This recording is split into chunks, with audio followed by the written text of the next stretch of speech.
그래서 제가 이제 저희 집에서 여기까지 155km였는데 그 정도면 논스톱으로 그냥 슉 오는 스타일인데 두 번을 휴게소에 일부러 쉬었습니다. 공기도 쐬고 예쁜 산도 보고 너무 좋았습니다. 봄이어서 이제 하나님이 만물을 소생케 하기 때문에 기분이 좋았습니다. 40대 후반이 넘어가면서 조금 단풍도 예쁘고 봄에 이런 풀이 예쁘기 시작해요. 그 전에는 뭐 그런 게 안 예뻤는데, 네, 역시 주님 나라 갈 때가 점점 가까우니까 창조주의 손길이 더 느껴지는 것 같습니다. 제가 오늘 식사를 하고 올라와서 이렇게 앉아 있는데 포스터를 보고 굉장히 마음에 들었습니다. 제가 기린노켓스 미디어 팀장을 한 5년 했습니다. 지금은 다른 팀을 하고 있는데 디자인을 잘하셨습니다. 예수 그리스도의 그 가시면류관을 상징하는 것 같아요. 근데 제가 보면서 참 잘했다. 이 물질이 이제 예수 그리스도의 가시면류관 안에 저렇게 보호되면 문제가 없는데 그렇지 않으면 좀 어렵거든요. 근데 제가 저거 보면서 꼭 군대에 그 위험물 관리, 폭탄 같은 거 관리하는 데 보면 철조망이 쳐져 있거든요. 근데 왜 철조망을 쳐 있냐면 그 무기가 강력한데 적군에게 쓰면 이게 강력한 무기가 돼서 승리를 가져오지만 잘못 건드리면 자폭당해가지고 전쟁도 하기 전에 내가 다치거든요. 물질도 마찬가지입니다. 예수 그리스도 안에 이렇게 성경적으로 이렇게 보호돼서 잘 관리가 되면 세상을 이길 수 있는 힘이 되는데 그리스도인들에게 안 그러면 패가망신하고 신앙도 다 잃어버리는 일들이 성경에 기록되어 있습니다. 그래서 오늘 그런 생각을 좀 하게 됐고요. 또 앉아서 제가 이제 생각하다가 우리 경남 사천교회가 어떤 교회인가 좀 생각을 해봤습니다. 제가 경험한 적이 없기 때문에. 근데 사도행전 17장에 보면 10절, 11절에 베레아 사람들이 나옵니다. 베레아 사람. 제가 몇 해 전에 이 그리스를 2번 다녀왔는데 거기 보면 제가 아주 좋아하는 도시가 데살로니가입니다. 아주 멋진 도시입니다. 이게 이제 그 도시가 BC 315년에 건설됐는데 카산드로스라고 하는 왕에 의해서 자기 아내를 위해서 만든 도시거든요. 멋진 남자죠. 이 정도는 돼야 되는데 아내를 위해서 도시 하나는 건설해줬는데 너무 멋진 도시예요. 근데 도시는 멋진데 별로 신사적이진 않은 것 같아요. 근데 베레아는 도시가 이렇게 산동네처럼 숨어 있어요. 조금 크지 않습니다. 근데 이 베레아가 말하자면 데살로니가가 서울시라면 베레아는 이 정도 되거나 아니면 뭐 전주시 정도밖에 안 됐는데 그 베레아 사람들이 성경에 자기 도시의 신사적이라는 기록 때문에 어깨가 이렇게 올라가 있습니다. 데살로니가까지 것들 이렇게 얘기한대요. 네. 왜 베레아 사람들이 그렇게 자부심을 갖고 더 신사적으로 말을 하냐 하면 첫 번째로 그들 열린 마음이 있었다는 것입니다. 그러니까 새로운 가르침에 대해서 열린 마음이 있었어요. 그냥 열린 게 아니라 비판적인 수용성을 가졌어요. 그러니까 덮어놓고 믿는 게 아니고 정말 그러한지 예리하게 생각하면서 그렇지만 들어보자 이런 이제 열린 마음이 있었고 두 번째는 성경 연구인데 사도 바울이 거기 잠깐 머물렀거든요. 근데 이 가르침을 매일매일 상고합니다. 매일매일. 잠깐 듣고 아닌가 봐. 잠깐 듣고 그런가 봐 하지 않고 매일 말씀을 상고합니다. 세 번째로 데살로니가 사람들은 폭력적이었어요. 자기들의 마음에 안 드니까 막 폭동을 일으켜가지고 사도 바울을 내쫓으려고 그 베레아까지 쫓아오거든요. 근데 이들은 굉장히 평화로운 태도를 유지합니다. 그래서 제가 이 성경적 물질관의 집회를 교회에서 잘 하지 않습니다. 돈 얘기가 비성서적이거나 그러지 않는데도 왠지 세속적이고 또 내가 속물 같은 게 드러날까 봐 교회에서 돈 얘기 잘 안 하는데 오늘은 성경적인 재물, 물질, 돈에 대해서 할 텐데 베레아 사람들처럼 우리 사천교회가 열린 신사적인 태도를 가지고 한번 말씀을 들어보시고요. 그리고 그러한가 비판적으로 수용하셔서 그 말씀이 맞다면 말씀대로 순종해 가시면 좋겠다 생각합니다. 네, 제 소개를 좀 하겠습니다. 저는 71년 5월 18일생입니다. 생일은 음력이니까 잘 기억해 주시면 좋겠습니다. 네. 그리고 비즈니스를 하고 있습니다. 주식회사 직영 대표이사이고요. 유한에서 밀스톤, 지금 큐티책 있죠. 큐티책을 출판하는 출판사 대표를 하고 있습니다. 작년까지 제 이름을 발행인으로 쓰지 않고 있다가 올해부터 제가 쓰게 된 그런 이유는 나중에 말씀드리겠습니다. 그리고 제가 건설기계 판매를 하고 있는데 거기 중장비 학원, 직업전문학교 운영을 하고 있고, 좌한 식스라인 드림이라고 하는 이 단체는 몇몇 형제님들과 다음 세대를 위해서 재원을 마련해서 후원하는 기부단체죠. 기부단체를 운영하고 있습니다. 그 유니버시티 오브 더 홀리랜드라고 하는 이 학교는 제가 50이 다 되어서 제가 가방끈이 짧은데 학사 졸업하고 대학원을 우리가 말하는 신학대학원을 나왔습니다. 성서연구 및 역사학을 전공했습니다. 53살 때 졸업했습니다. 그리고 KSA 코리안 스튜디오십 아카데미, 한국 청지기 아카데미라고 하는데 호남 지부 이사하고 있고요. YFC라고 하는 건 초교파적인 단체 어린 영트 포 크리스찬 청소년 전도 단체입니다. 거기 전주 이사를 하고 있고, 다만선교회는 이제 교도소, 전주 교도소에 전도를 하는 다만선교회 총무를 하고 있습니다. 저는 86년도에 지금 남원 서문교회라고 하는 남원교회에서 고등학교 때 예수님을 믿고 87년도에 4월 5일 날 침례를 받고 줄곧 귀학교 교사 일을 했고, 캠프 사역, 주일학교 일, 학생회, 청년회 이런 교사를 했고, 97년도에 결혼을 하고 신혼여행을 필리핀으로 선교지를 가는 바람에 줄곧 그때부터 단기 선교를 하고 있습니다. 그리고 5년 작년까지 기린롭게 미디어 팀 팀장을 하고 있고요. 했었고, 올해부터 액츠 29라고 사도행전 29장을 말합니다. 선교부장을 하고 있습니다. 네, 이렇게 말씀드리니까 엄청나게 대단한 인물인 것 같죠? 그렇지는 않습니다. 앞에 제가 티테디오스라고 하는 단어를 썼습니다. 티테디오스 서승호라고 했는데, 티테디오스라는 말은 결코 염려하지 않는 사람이라는 뜻을 가지고 있습니다. 네, 저는 결코 염려하지 않는 사람, 서승호 형제입니다. 제가 19살 때 대학교를 떨어지고 걱정이 됐습니다. 친구들은 다 대학교를 갔는데 못 가서 혼자 이렇게 공돌이라고 하죠. 그런 일 할 것 같고, 집은 엄청 가난하고, 그래서 이제 고민을 하고 걱정을 하고 아침에 큐티를 하는데 제 마음속에 하나님이 승호야 너 나 믿느냐 이런 말씀을 제 마음에 하는 것 같아요. 왜냐하면 제 인생에 대해서 걱정하고 있었거든요.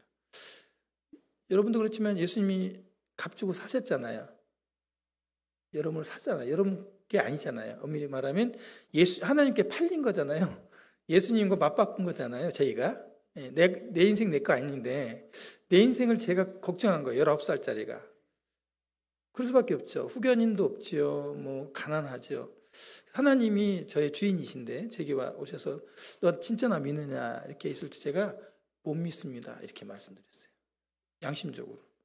하나님을, 예수님을 믿고 거듭났지만 내 인생의 미래를 내가 걱정하고 있는 거 보니까 하나님을 정말 믿지 않고 있는 제 자신을 발견하고 못 믿습니다. 이렇게 말씀드렸습니다.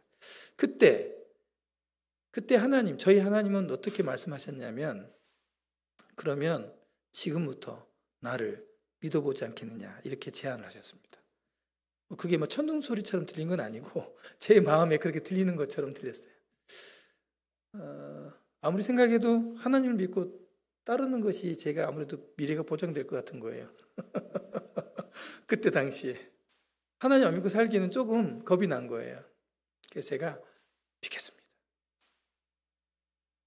그때 제가 하나님께서 약속한 언약의 말씀이 마태복음 6장 33절입니다. 마태복음 6장은 무엇을 먹을까, 무엇을 마실까, 무엇을 입을까, 의식주의에 대한 얘기가 나옵니다. 그리고 공중의 새와 들의 백합화를 봐라. 누가 먹이느냐. 너는 이 참새보다 더 너희는 귀하다. 이렇게 말씀하시거든요. 그래서 제가 이 말씀을 갖고 그러면 하나님 조건이 있습니다. 이 클리어하게 하나님 믿어야 되는데 제가 좀 약간 좀 머리가 잔머리를 굴리는 스타일입니다. 그래서 제가 하나님 말씀대로 그 나라와 그 의를 구하겠습니다. 교회에서 파고 살겠습니다. 대신에 믿지 않는 형제, 친척, 친구들이 있는데 제가 교회에 미치더니 예수에 미치더니 아주 인생이 형편없이 됐다. 우리 이제 전라도 말로 조졌다. 이렇게 이제 말을 하거든요. 이렇게 말을 하면 그 욕을 하나님이 받으십시오. 저 잘못 없지 않습니까? 하나님이 저 책임져 주신다 그래서 제가 하나님 말씀대로 그를 구하다가 이렇게 됐는데 그 욕은 하나님 받으셔야 하지 않습니까? 능력을 발휘 못하셨으니까 그렇게 얘기를 했습니다. 대신에 하나님 말씀을 믿고 이렇게 순종하고 살다가 제가 정말 형편없고 공부도 못하고 뭐 집안도 그렇던 애가 너무 근사한 사람이 됐다. 어떻게 해서 그렇게 이렇게 성공하고 그렇게 살았어? 이렇게 얘기하고 형제들도 그렇게 인정을 한다면 그때 천지를 지신 하나님께서 나를 구원하신 예수님께서 나를 이렇게 인도하셨다고 그 영광을 하나님께 온전히 돌리겠습니다. 이렇게 말씀을 했습니다. 그게 이제 19살 때거든요. 우리 성도님들 보실 때 제가 어떤 사람이 된 것 같습니까? 역시 성령에 충만하신 안목이 있으십니다. 역시 인물을 보실 줄 아시네. 어디 가든지 아주 부잣집 막내 아들로 보인답니다. 여러분, 저는요 못하는 것 빼놓고 다 할 줄 압니다. 용접, 선반, 밀링부터 시작해서 뭐 제가 집에서 맥가이버입니다. 별명이. 그리고 뭐 컴퓨터, 뭐 제가 출판사를 하지만 디자이너가 아주 세계적인 디자이너가 있지만 그 친구가 대화하는데도 아무런 어려움이 없어요. 그러니까 저는 학원을 다닌 적은 없습니다.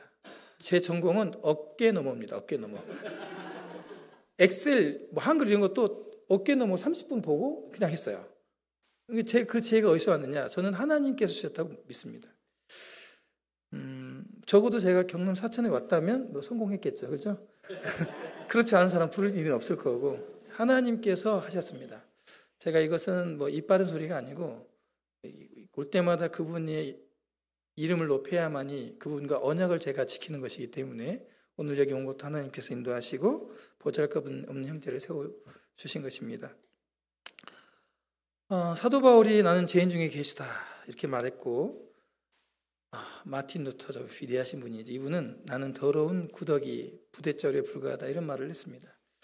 이런 위대한 믿음의 사람들이 얘기를 했다면 이런 얘기를 했다면 여기 서 있는 저는 어떤 사람이겠습니까? 저는 똥덩어리입니다. 똥덩어리. 저는 예수 믿으면 이만큼 정도 빛나는 제가 이제 건 40년 가까이 예수님 믿어오는데 이 정도 빛나는 보석 하나는 여기 생긴 줄 알았어요. 근데 제가 예수 믿고 40년 가까이 주님을 섬기는데 아무것도 없어요. 선한 것이. 아무것도. 죄밖에 없어요. 열어보면 하나도 개선되지 않는 예수님을 믿는 믿음 외에는 없다. 이것을 제가 고백하게 됩니다. 오늘 여러분은 여기 서 있는 저를 통해서 뭔가 발견하고 또 얻으려고 한다면 그 시도는 실패하게 될 것입니다. 왜냐하면 저에게는 아무것도 이렇게 드릴 게 없습니다. 오늘 여러분과 나눌 이 돈에 대한 부분은요. 한국청기기 아카데미 여기서 제가 성경을 통해서 공부하고 또 제가 지금 비즈니스를 하고 있는데 현장에서 이 돈을 다루면서 하나님이 가르쳐 주시고 확신시켜 주신 것을 오늘 나누도록 하겠습니다. 이 청지기 아카데미는 성경적 재정 원리를 가르쳐 가지고 재정적으로 자유로워지는 이런 삶을 살도록 가르치는 그런 명령을 수행하는 기관입니다. 이 교재는 총 9주로 되어 있습니다. 일주일에 2시간씩 소그룹으로 교재를 하는데 서론부터 영생까지 이런 교재를 공부하게 되어 있습니다. 제가 2016년도에 처음 공부를 했고 18년도부터 계속해서 강사로 교재하고 있습니다. 오늘 이번 말씀드립니다. 오늘 7시 반에 시작했으니까 9시 반까지인 걸로 제가 기억합니다. 시간을 준수하도록 하겠습니다. 가능하면요. 오늘 첫째 시간은 왜 성경에서 재정을 배워야 하는가. 은행장이나 아니면 파이낸스 큰 그런 금융기관에 있는 사람 불러다가 전문가를 대동해서 배우지 않고 우리가 왜 성경에서 배워야 되는지 그 이유에 대해서 첫 시간 공부를 할 거고 두 번째 시간은 하나님의 돈에 대해서 하나님의 역할과 우리의 역할이 있는데 그 돈에 대해서 배우겠습니다. 그래서 오늘 이 두 시간을 공부를 하고요. 내일 부채, 빚, 그 다음에 저축과 투자, 드림과 나눔에 대해 첫 시간 하고, 그 다음에 내일 두 번째 시간은 정직과 조언, 그리고 우리가 돈을 벌기 위해서 열심히 일을 하잖아요. 그 일에 대해서 성경적인 관점에서 공부하겠습니다. 위기와 관점, 그 영생에 관련된 교재가 있는데 이 시간은 제게 시간을 조금밖에 안 줘가지고 제가 다 나눌 수는 없고요. 혹시라도 교재 나누고 나서 질문이 있으면 오후 시간에 질문을 받도록 하겠습니다. 그럼 왜 성경의 재정을 배워하는지 말씀을 드리겠습니다.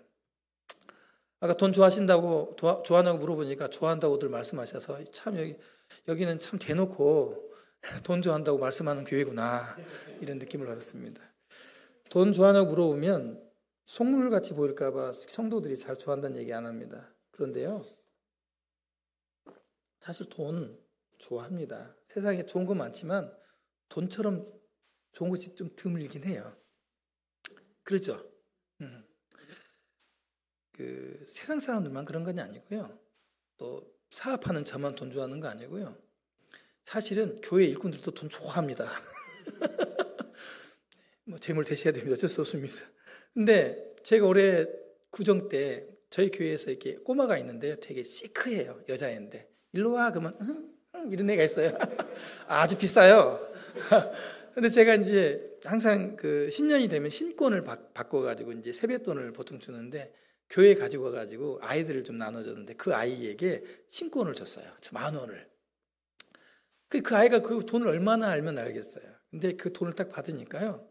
천사, 한 번도 웃지 않았던 그 천사 같은 얼굴을 저한테 빵긋빵긋 웃어주는 거예요. 아유, 100만 불짜리 10,000원을 주고 샀어요. 아유, 그 뒤로 저 볼 때마다 웃습니다. 아, 이 돈이 파워가 세요. 예, 적어도 여기 오늘 성도님들도 제가 주머니에서 한 10만 원 정도만 뿌리고 가면 내일 아침에 두 손 잡으면 인사하지 않을까. 오늘 교회 안 나오신 성도님이 계신다면 오늘 왔으니 강사가 돈이 많은 사람인데 뭐 노트북 한 대씩 나눠주고 용돈으로 한 50만 원씩 뿌린다 그러면 인근에 안 믿는 사람들도 올 겁니다. 안 믿는 사람들.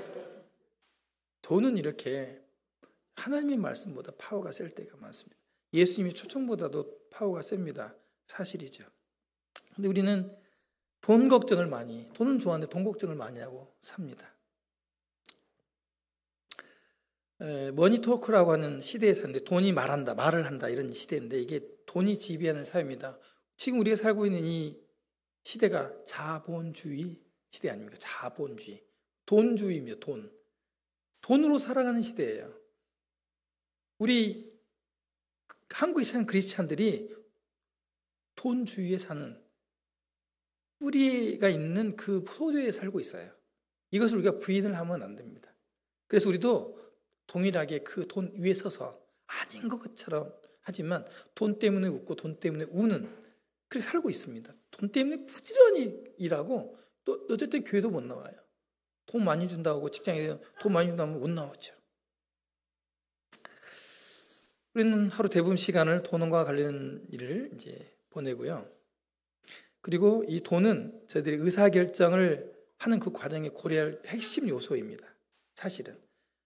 제가 들어보니까 2013년도 예배당을 여기 샀다고 그러는데 돈 없었으면요. 못 사죠.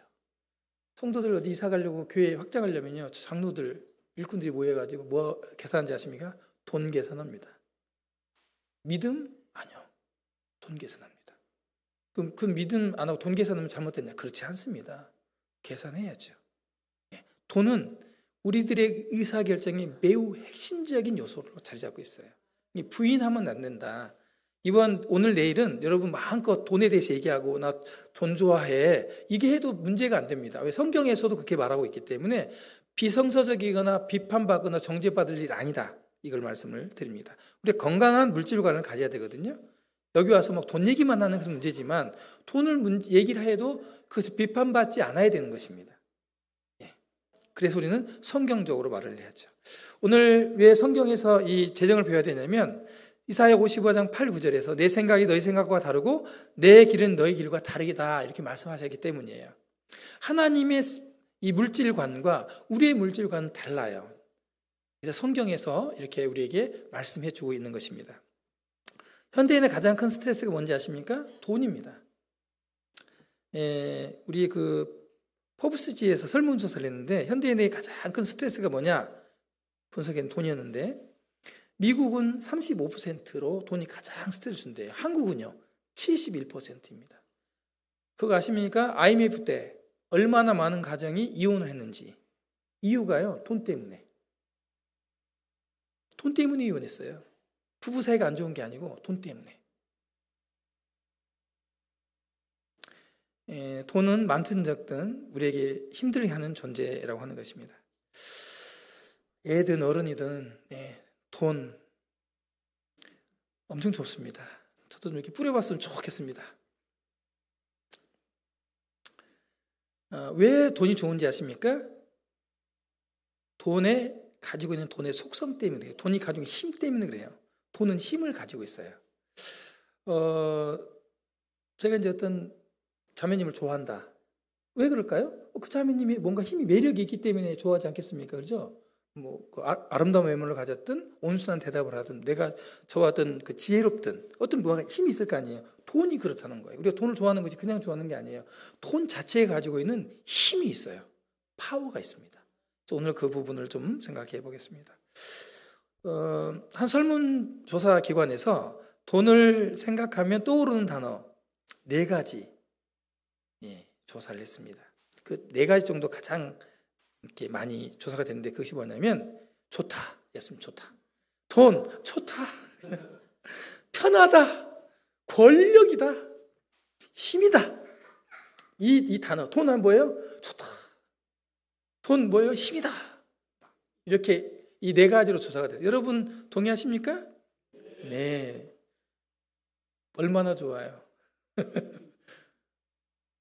하나님보다 보이지 않는 하나님보다 더 좋을 때가 많습니다. 통장에 몇 천만 원 보너스가 찍히면 성령 받은 것처럼 행복합니다. 첫사랑이 회복돼 버려요. 첫사랑이. 이렇게 하나님 나를 사랑해 갑자기 돈이 들어오면. 근데요 성경에도 이렇게 말하고 있습니다. 전도서 10장 19절에 Money is the answer for everything. 이게 무슨 말이냐면 돈은 모든 문제를 해결해 주는 힘과 능력이 있다. 그런 뜻이에요. 이게 쉽게 직역하면 돈이 답이다. 이런 말입니다. 돈만 있으면 돼. 이것이 전도서 10장 19절에 기록되어 있어요. 돈이 얼마나 파워가 있는지 아시겠죠? 성경에서도 돈이 답이래요. 그러니까 야 돈이 답이야 이 말은 비성경적인 말이 아니니까 괜히 그 말 해놓고 막 다 그런 말 하면 돼 교회에서 말이야 하지 마시고, 혹시 그런 말 하시면 전도서 말씀 딱 펴가지고 이거 무식한 형제 잘 봐봐 이게 나와 있잖아 내가 암송한 거야 이렇게 들이대밀어도 됩니다. 성경에서도 돈은 범사에 모든 일에 이용된다 사용된다 돈이 아주 좋다 그렇게 말을 하고 있습니다. 네. 그렇다면 우리에게 돈은 정말 좋고 편하고 권력이고 힘이 될까요? 이 부분 좀 생각해 보겠습니다. 우리가 잘 아는 그것이 알고 싶다 700개 특집이 2019년도에 있었는데 이때 몇 가지 돈에 관련된 특집으로 꾸며졌어요. 돈에 관련돼서 그때 의미 있는 질문을 이제 던집니다. 그런데 말입니다 하면서 이제 이 아나운서가 말을 합니다. 첫 번째 질문이 뭐였냐면 얼마의 돈이면 가족 혹은 친구들과 관계를 끊을 수 있겠습니까? 당신 엄마 아빠 안 보고 친구들도 다 내팽개칠 수 있을까? 얼마를 주면 얼마일 것 같습니까? 2019년도 2009년도에 한 15년 정도 됐네요. 전이네요. 얼마? 여러분 얼마이면 형제 안 보게 생겼어요? 솔직히 말해봐요. 얼마? 말 못하죠. 속물일 것 같아서. 그때 얼마라고 했냐면요 10억이 53%예요. 10억 주면 아버지 어머니 안 볼 수 있고 친구들도 안 볼 수 있다고 얘기들 했어요. 우리나라 안 믿기죠? 우리 사천도 한번 해볼까? 여기도 나오긴 할 겁니다. 그때 70만 원을 갚지 않는다고 18년 된 친구를 살해한 사람도 그때 소개됐었고 50억에 달하는 땅 상속 문제로 부자지간에 인연을 끊은 사람도 그때 소개를 했었어요. 돈 때문에 가족이 파괴되고 싸우는 이런 모습도 그때 소개됐습니다. 이 의미 있는 질문 두 번째, 어느 쪽이 더 행복할까? 잘 보세요. 어느 쪽이 더 행복할지 여러분 질문할 거예요. 1번, 나는 200만 원을 벌고 다른 사람들은 100만 원을 번다. 나는 400만 원을 벌고 다른 사람은 800만 원을 번다. 자, 어느 쪽이 더 행복해요? 자, 1번, 2번. 왜 그래요? 2배나 더 돈을 버는데 왜 행복하지 않아요? 네. 다른 놈들이 나보다 더 버는 건 못 봐. 내가 얼마나 벌든 나보다 더 버는 건 난 그걸 행복하지 않아, 나는. 막 그런 거죠. 맞습니다. 1번이래요. 돈 많이 벌고 중요한 게 아니고 나보다 다른 인간들이 덜 벌어야 돼. 그게 난 행복해. 참 묘하죠? 400불면 얼마나 좋아요, 그죠? 근데 안 그렇다는 거예요. 사람들은 덜 행복하다는 거예요, 그게. 이게 돈이 가진 속성이에요. 또 이런 질문을 했습니다. 로또 복권 1등 당첨되면 제일 먼저 무엇을 하고 싶습니까? 이렇게 물어보면 우리 성도님들 예배당 짓겠어요. 봉고차 삽니다. 막 이런 질문합니다. 거짓말도 잘해요. 거짓말 잘해요. 로또 당첨되기 전 지금 로또 100억 얼마 낼 거예요? 그럼 90억 딱 드리고 10억 갖겠대요. 그러면 9분의 1 드리겠다는 거잖아요. 그럼 형제님 돈 얼마 있어요? 나 돈 없어. 얼마 없어. 얼마? 1000만 원밖에 없어. 그러면 900만 원 내놓으세요. 네, 그러거든요. 10분에 어차피 9 주기로 했으니까. 그 900만 원 못 내놓으면요. 90억 못 내놔요. 천만의 말씀이에요. 제가 돈을 벌어봤는데 형제님들 돈 많을수록 왜 돈을 기부를 잘 못하는지 아십니까? 돈은요 중력과 같아요. 많을수록 더 세게 당겨요. 절대 손 못 핍니다. 여러분들 지금 공감 못 하신 분은 은혜인 줄 아십시오. 여러분 돈 많이 가지시면 똑같은 속물 됩니다. 어느 누구도 예외가 없습니다. 나는 영적으로 이긴다? 천만의 말씀입니다. 저는 경험을 해봤습니다. 그렇게 안 됩니다. 저요 열심히 팝니다. 나름. 근데 안 됩니다. 이때 제일 먼저 뭘 하고 싶다고 그랬을까요? 사람들이요. 네, 배우자부터 바꾸겠답니다. 지금 여기 교회 로또 당첨되신 분 있어요, 없어요? 없으니까 이렇게 같이 사는 거예요. 당첨됐다. 바로 이혼이야. 하나님 여기 교회 지금 로또 당첨 못하도록 엄청 역사하고 계시는 거예요. 아니면 교회 다 쪼개져요, 지금. 성도들 지금 이렇게 웃고 있지만 로또 당첨돼봐요. 두 분 어려워져요. 아주 곤란해집니다. 네. 실제로 로또 당첨돼가지고 대부분 다 이혼했습니다. 추적하신 로또 당첨된 사람 그 삶을 추적해보면 폐가망신이 90% 이상입니다. 아우 기분 나빠. 로또 복권 당첨인데 왜 이 배우자를 바꾸겠다는 건지. 그리고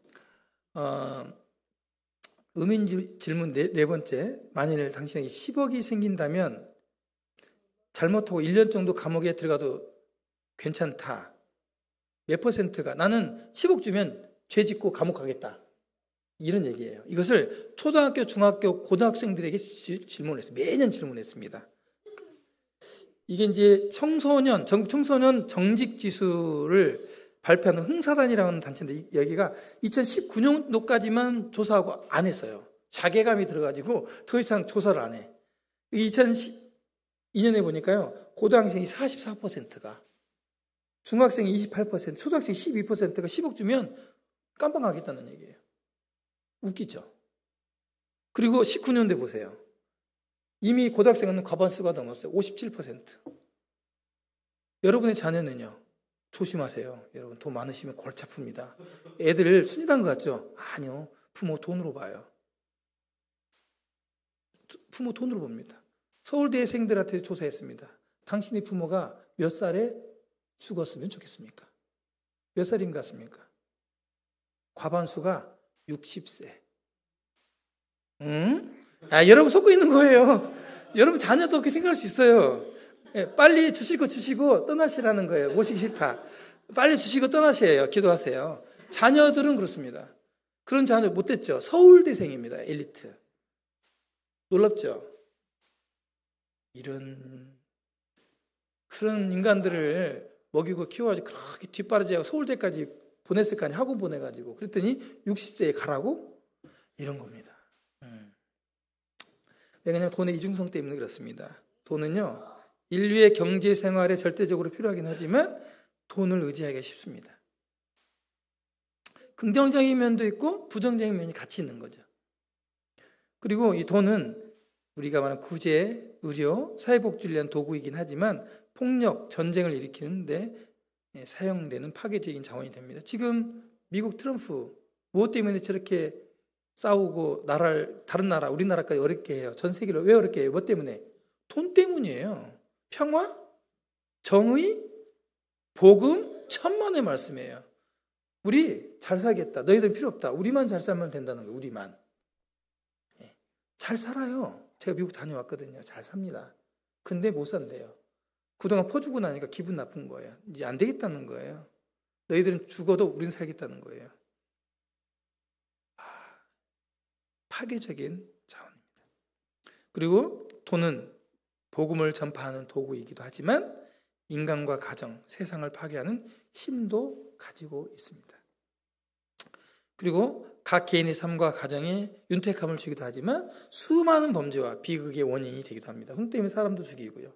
사기치고요. 얼마나 많은 일들이 일어납니까? 결론적으로 돈을 우리가 좋아하긴 합니다만은, 돈이 참 좋습니다만은 마냥 좋아하기에는 너무 위험하다는 것입니다. 잘 사용하면 우리 삶에서 좋은 도구가 되고 우리를 윤택하게 하지만 잘못 사용하면요, 남용하면요, 집착하면요, 우리의 삶, 우리의 신앙까지도 파괴할 수 있는 것이 돈이라고 하는 것입니다. 이 물질이라고 하는 거죠. 마태복음 26장 14절에서 15절에 보면요, 그때 12 중 하나인 가룟 유다라는 자가 대제사장들에게 가서 말하되 내가 예수를 너에게 넘겨주리니 얼마를 주려 하느냐. 여기 가룟 유다가 등장하는데 신기한 것은요, 제 의문이 있었어요. 예수님을 왜 팔았을까? 그냥 넘겨줘도 되잖아요. 제가 예수야, 잡아가, 끝이잖아요. 근데 왜 돈을 주고 팔았을까요? 가룟 유다가 왜 돈을 주고 팔았을까요? 돈을. 네? 그렇죠. 돈을 좋아해서요. 왜 돈을 좋아했을까요? 네? 자매님 말씀하세요. 잘하고 있어요. 네, 뭐라고 자매님? 그렇죠. 돈 많이 쓰는 사람. 어떻게 그걸 알았을까요? 돈을 사용해봤기 때문에 알았어요. 성경에 보면 그가요, 돈꾀를 맡은 자였어요. 우리로 말하면 12제자 중에 총무였어요. 총무. 재정집사였다고요. 근데 그가 돈이 드는 걸 보고는 슬쩍슬쩍 몇 푼씩 처음에 빼다 썼어요. 커피값으로 800원 갖다 쓰고 했단 말입니다. 커피값. 근데 800원 썼는데 사실 예수님이 아셨는데 모른 체 했는데 또 갖다 쓰는 거예요. 이번에는 2,000원, 5,000원, 만원, 10만원 써보니 얼마나 좋은지 몰라. 예수님 다 아셨거든요. 모르시니까 다 알잖아요. 근데 받았다고. 근데 그 돈, 그래 결국은 그 돈 쓰다가 뭐예요? 돈에 중독이 되고 돈에 노예가 됐어요. 그리고 어떤 노예가 됐냐면요, 자기의 스승, 자기의 주인, 자기가 주라고 고백한 그분을 팔기까지 한 거예요. 그가 딜을 합니다. 대제사장들에 가서 얼마를 주려고 그래? 그럼 내가 팔려줄 테니까, 예수 넘겨줄 테니까 얼마 줄 거야? 딜을 한 거예요. 돈은 이런 겁니다. 여러분은요, 여러분 배교하게 한 방법 쉽습니다. 여러분 앞에 현금 쌓아두면 됩니다. 어느 정도요? 눈 돌아갈 정도로. 눈 돌아갈 정도로 쌓으면 여러분 다 돌아갑니다. 안 돌아간다고요? 한번 시험해보면 좋을 것 같습니다. 많이 돌아갑니다. 합리화시키면서. 아니, 천천히 돌아갈 거요. 여러분, 물질 지금 어렸을 때보다 나이 드신 분이 돈이 더 많거나 또 뭔가 하나님의 은혜로 승승장구가 조금씩 물질이 쌓여져 가고 윤택해 가는 분들 조심하셔야 됩니다. 돈은요, 공격합니다. 여러분의 신앙을 이 가룟 유다처럼 배신하도록 이끌어갑니다. 이 말씀을 왜 기록해 놨을까요? 얼마를 주려느냐, 예수님을 돈 주고 판 기록을 왜 기록해 놨을까요? 우리를 위해서 기록해 놓은 겁니다. 우리는 예수님을 팔 수 있습니다. 사단은 돈에 대해서 불성실한 사람을 자기의 도구로 타겟층을 잡은 거예요. 여러분 물질에 대해서 잘못 다루시잖아요. 사단이 바로 여러분을 얘는 내가 쓸만한 애구나 하고 공격하기 시작합니다. 크리스천들도 그렇습니다.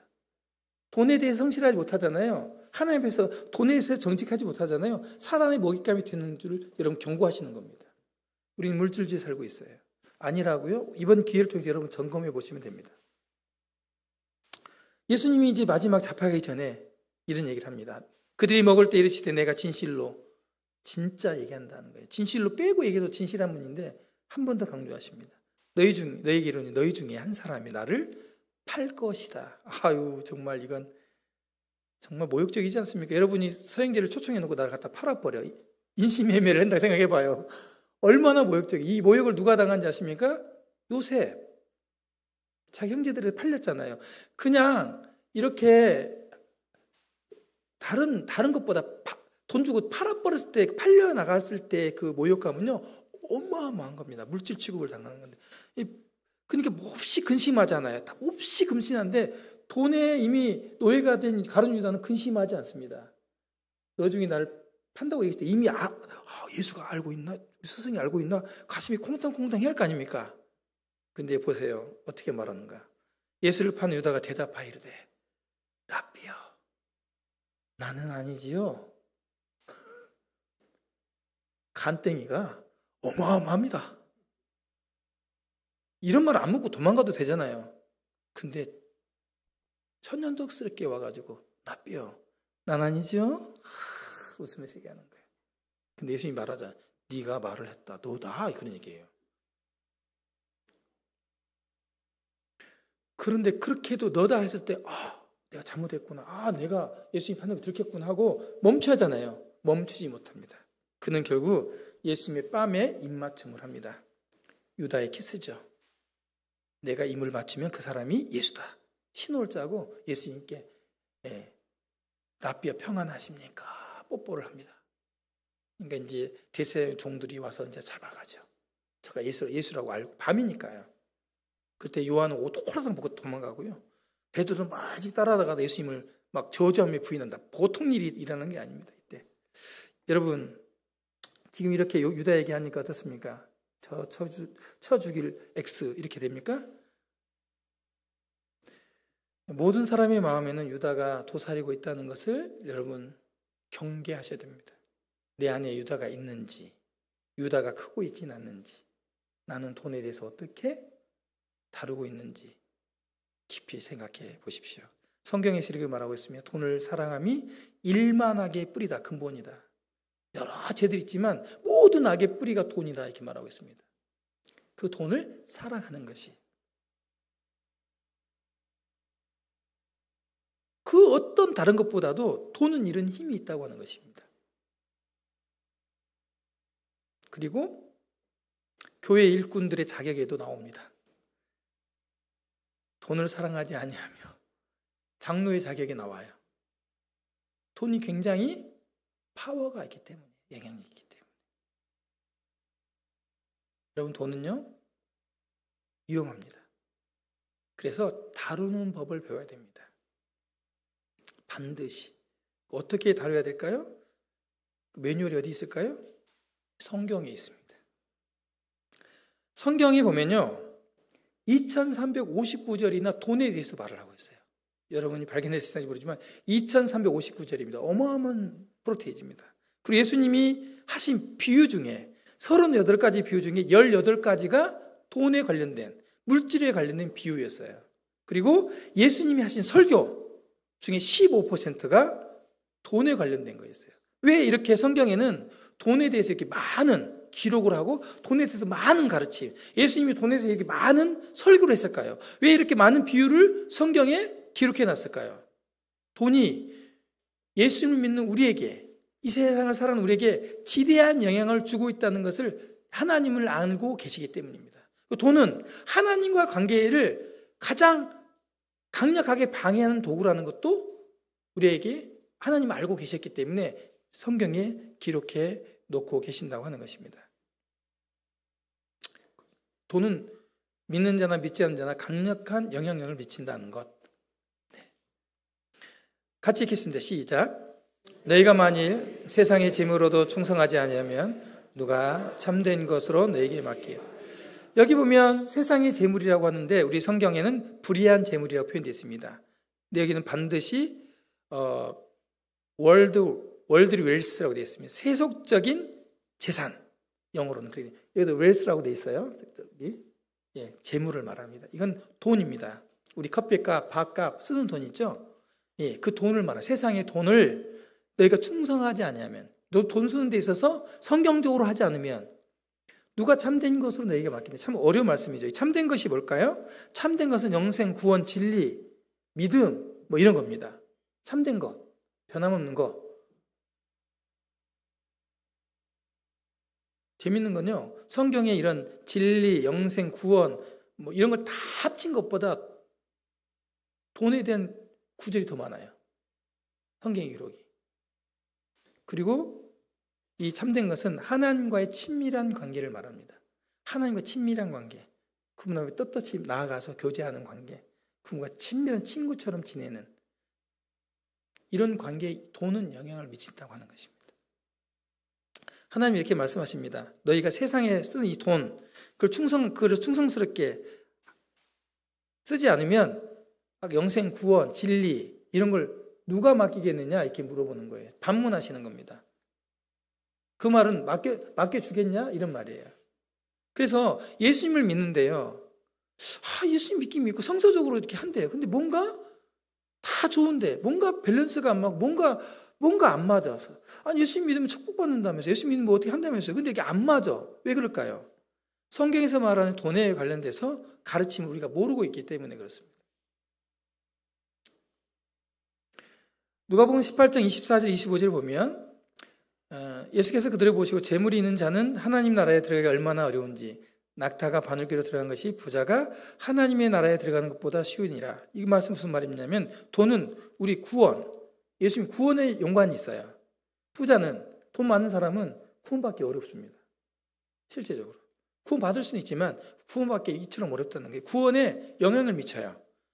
돈 없고요, 가난하고 굉장히 마음이 가난하고 그러잖아요. 교회 와서 밥 좀 너무 고맙습니다 하고 그런 형편이 되잖아요. 복음 전하면 예수님 잘 믿습니다. 벤츠 리무진 끌고 와가지고 여기 이거 왔어요. 이거 뭐 이래. 복음 예수님 안 믿습니다. 안 믿어요. 네. 구원받기 어려워요. 돈은 구원을 막아버려요. 그런 의미에서 여러분이 부자가 되지 않는 것이 할렐루야 주의 축복입니다. 여기 주님의 축복이 가득한 거예요. 돈 없다고 힘들어하지 마세요. 이게 축복이에요. 여러분 구원받기 어려워요. 돈 있으면. 네. 구원이 없기 때문에 예수 믿은 건 줄 알면 됩니다. 네. 저도 그렇습니다. 그 다음에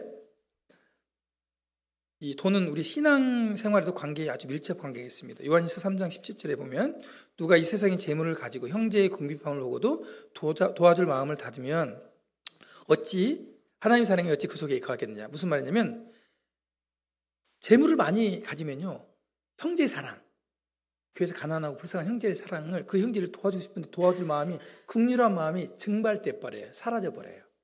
제가 경험했습니다. 제가 이스라엘을 3번 다녔는데, 한 번은 예수님이 시험 받으신 시험산에 이렇게 한 몇 시간을 이렇게 반나절을 이렇게 순회하는 그런 이제 코스가 있어서 갔어요. 근데 거기에 베두인, 양친 베두인이 그때 5달러 하면서 이 스카프를 팔고 있었어요. 5달러. 예. 우리나라 돈은 5,000원짜리입니다. 안사. 우리는 예수님의 그 고난에 참여하고 시험 받은 걸 깊이 듣게 하기 때문에 아주 경건하기 때문에 5달러 쳐다보지도 않아. 우리는 예수님을 쫓아가야 돼. 갑니다. 그 힘든 거리를 걸어갑니다. 근데 이 베두인이 낙타가 아니라 당나귀를 타고 우리를 쫓아옵니다. 왜 쫓아올까요? 5달러 팔려고. 근데 이분이 하도 이게 관광객들이 많이 다니니까 그 길을 알 거 아닙니까? 당나귀를 타고 우리보다 먼저 가요. 아주 절벽이에요. 근데 가다가 돌이 있으면 돌을 치워줘요. 우리 위험하니까. 가다가 이렇게 물이 흐르는 냇가가 있으면 물 발 젖지 말라고 징금다리 돌 있잖아요. 돌을 놓아줘요. 건너라고. 왜 그렇게 할까요? 5달러. 이거 팔려고. 해가 다 지는데 우리를 기다리는 종착점에 버스가 와 있었습니다. 버스에 우리 올라탔는데요. 밖에서 5달러를 외칩니다. 근데 그 스카프를 산 사람이 그리 많지는 않았습니다. 저도 안 사줬습니다. 질이 좋지 않아요. 사봤자 그거 쓸모가 없는 것 같아요. 그런데 그 여행을 다 마치고요, 예루살렘 이스라엘 공항에 이제 출국하기 위해서 공항 면세점에 갔는데 제가 수만 원짜리 3, 4만 원짜리 물건을 사고 있었어요. 제가 물건을 딱 손에 잡고 그 베두인 생각이 났어요.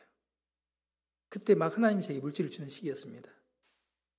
저 인정 많고 착한 사람입니다. 그렇게 보일 때 인정 많은 사람이에요. 저 엄청 가난하게 살아서 길거리에서 미나리 한 포기 놓고 파는 그 일을 제가 해봤기 때문에 그분의 심정을 알아요. 불쌍한 이 정도가 아니에요. 전 그런 삶을 살아봤어요. 제가요, 공항 화장실 가서 펑펑 울었어요. 서승우 너 왜 이렇게 됐냐. 그거 5천원짜리 안 써도 그만인데 그 사람 그 팔아 처자식 먹이 살리려고 그 징검다리 놔주고 그 5천원짜리 하나 그 하나 못 사주냐. 사줘도 되거든요. 그렇지 않습니까? 그거 내게 필요 없어요. 그 사람을 위해서. 근데 그 사람을 위해서 내가 안 하는 거예요. 긍휼한 마음이 없어요. 제 마음이 없어져 버렸어요. 제 마음에. 나를 위해서 내가 좋아하는 거는 막 사는데 몇만 원 주고 그 5천원짜리를 그 사람을 위해서 사주고 싶은 마음이 제 마음에 없어진 거예요. 제가 막 펑펑 울었어요. 돈은 이렇게 만듭니다. 인간 쓰레기를 만듭니다. 돈은 그렇습니다. 어느 누구도 예외가 없어요. 재물은, 교회에서, 돈은, 이물질은 하나님의 사랑을 증발시켜버리는, 완전히 사라지게 만드는 힘을 발휘한다는 것입니다. 교회가 다툴 때 제일 먼저 뭘 챙긴지 아십니까? 예배당, 도구들, 돈, 여기에 전세금, 보증금 다퉈요. 돈으로.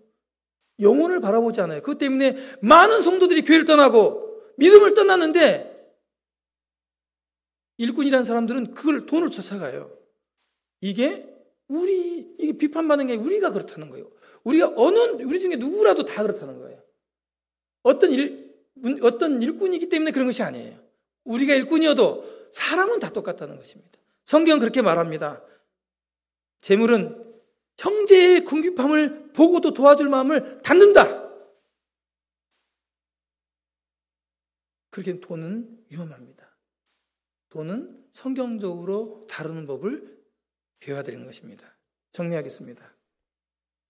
우리가 왜 이 첫 강의에서 성경에서 재정을 배워야 되는지, 이 돈을 어떻게 다루냐는 하나님과 관계에 중요한 영향을 사실 미치고 있습니다. 여기 보면 이 종이 나오는데 작은 일에 충성한 종이 칭찬받고 많은 것을 맡게 되고 노란 글씨 있겠습니다. 시작. 내 주인의 즐거움에 참여할. 이 달란트를 잘 다룬 종이 결국은 즐거움, 이 주인의 만찬상에 같이 오게 되는 친밀한 관계에 영향을 준다는 거예요. 여기에 충성하지 않은 종은요, 쫓겨나죠. 가진 걸 뺏깁니다. 적게 가지고 있는 사람을 뺏어서 다 5달란트인 사람한테 주는 경우는 성경에 딱 한 번밖에 기록 안 돼 있어요. 가난한 자를 책망한 사람 경우는 달란트 외에는 없어요. 비유 외에는. 가난한 자를 주님이 책망하지 않습니다. 그리고 우리의 삶의 중심이 하나님을 놓을지 재물을 놓을지 늘 고민합니다. 오늘 여기 못 나오신 분도 계실 텐데 그분이 어떤 일을 하시는지 모르지만 아마 정말 아까 말한 50만 원씩 준다 하면 나옵니다. 여기 안 나오신 분 중에서도 확률적으로 좀 더 올리면 더 나올 겁니다. 뭔 일이 돼 하고 이거 뭔 행제야. 우리 교회에서 무슨 행사를 해 그렇게 나옵니다. 예수님 안 믿는 사람도 와요. 줄 서가지고. 항상 우리는 그렇게 선택에 있어서 하나님을 우선순위로 올지 재물을 올지 늘 고민하며 살고 있기 때문에 재물은 성경적인 관점에서 배워야 된다. 보십시오. 마태복음 6장 24절에 한 사람이 두 주인을 섬기지 못할 것이니 혹 이를 미워하고 저를 사랑하거나 이를 중히 여기고 저를 경히 여김이라. 너희가 하나님과 재물을 겸하여 섬기지 못하느니라 라고 말씀하고 있습니다. 주님을 사랑함에 있어서 가장 방해되는 것이 돈이라는 것을 우리는 잘 알고 있습니다. 그리고 돈은요 항상 하나님과 주인 자리를 놓고 라이벌 관계입니다. 사탄이요? 아니요. 사탄은 하나님의 라이벌 관계가 안 됩니다. 피조물이잖아요. 안 돼. 깹도 안 됩니다. 근데 돈은 하나님과 주인자를 견져요. 그거 아셔야 돼요.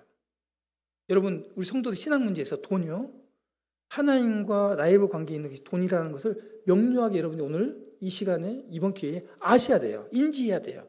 그 돈으로 뭔가 올 때 이걸 딱 알고 중심 잡으시면 하나님 뜻대로 재물을 다룰 수 있습니다. 그렇지 않으면요, 여러분 흔들립니다. 그리고 하나님이 주시지도 않은 돈 벌었다고 예배당 연밤에 몽땅 넣으면서 나는 하나님 뜻대로 봉사 잘하고 헌신하는 사람이라고 착각에 빠지는 것입니다. 하나님 그거 받는 거 아닙니다. 자기 기부하는 거, 자기 기분 내는 거고요, 자기 명예 세우는 거, 하나님 앞에서 고개 쳐드는 거예요. 천만의 말씀, 하나님이 이거 받는다고 누가 보장을 해요? 어디에 성경에 그렇게 기록되어 있어요? 성경에 그렇게 기록되어 있는 구석 가져와 보세요. 없습니다. 이 돈을 섬기면서 하나님을 사랑하고 섬긴다는 건 불가능하다, 이런 겁니고요. 하나님은 우리가 돈을 지혜롭게 사용하기를 원하십니다. 이 돈에 대한 스트레스, 고민이 얼마나 많습니까? 결혼의 문제, 뭐 가정, 행복, 건강이 많은 부분이 돈으로 연결되어 있습니다. 근데 중요한 것은 하나님이 우리를 사랑으로 돌아보시고 또 우리를 이 돈에 대해서 아주 지혜로운 결정을 내리기를 원하고 계신다는 것입니다. 여기 보이는 이 장비는 제가 판매하고 있는 건설기계입니다. 적게는 5, 6천, 많게는 1억이 넘는 고가의 장비입니다. 여러분, 만약 이런 고가의 장비를 여러분께 선물을 제가 했다고 칩시다. 선물 안 합니다. 괜히 또 내놓으라고 하면 안 돼요. 저 그렇게 못 줘요. 저 돈 욕심 많아서 못 줘요. 비싸서. 네. 저 미니어처라고 장난감을 줄 수 있어서 이거 못 줍니다. 네. 자, 이걸 받았다고 칩시다. 이 서영재가 배포도 좋아가지고 이 교회에 필요하다니까 굴삭기, 우리가 포크레인이라고 하는 이스켈레베이터를 한 대 딱 기증했다 치자고요. 그러면 어떻게 합니까? 어떻게 해야 돼요? 제일 먼저 뭘 해야 돼요? 예? 감사합니다 하고 또 뭐 해야 돼요? 이거 쓰려면 어떻게 해야 돼요? 예, 매뉴얼을 읽어봐야지. 사용법. 이걸 시동을 어떻게 걸리는지 지침서 있잖아요. 그걸 안 읽어보고 타면요, 웬만한 차 다 때려 부셔요. 이제 굴삭기 엄청 세거든요. 여기 세운 주차장에 있는 거 다 때려 부십니다. 사용할 줄 몰라고 오오 해가지고 자기도 다치고 다른 사람도 다치고. 예, 아주 좋은 이 굴삭기를 아주 그냥 다 때려 부시는 도구로 쓴다, 이 말입니다. 그리고 다루는 법, 면허증 따야잖아요. 제가 운전 학원을 하고 있으니까 오셔서 굴삭기 운전하는 방법을 배워야, 여기 땅에 좀 파봐, 탁 파고 돌 옮겨봐, 돌도 옮기고 할 거 아니겠어요, 그렇죠? 다루는 법을 배우지 않으면 아무리 좋은 것도 도구가 되는 게 아니라 파괴의 도구가 된다는 것입니다. 그러므로 성령에서 재정을 다루는 법을 배워야, 돈 좋거든요. 돈을 아주 하나님이 기뻐하시고 그리고 발전적으로 하나님을 쓰는 도구로 쓸 수 있다고 하는 것입니다. 자, 이것으로 첫 시간을 마치겠습니다. 3분 오버했는데요. 네, 그러면 40분에 다시 좀 쉬었다가 말씀 이어가겠습니다. 수고하셨습니다.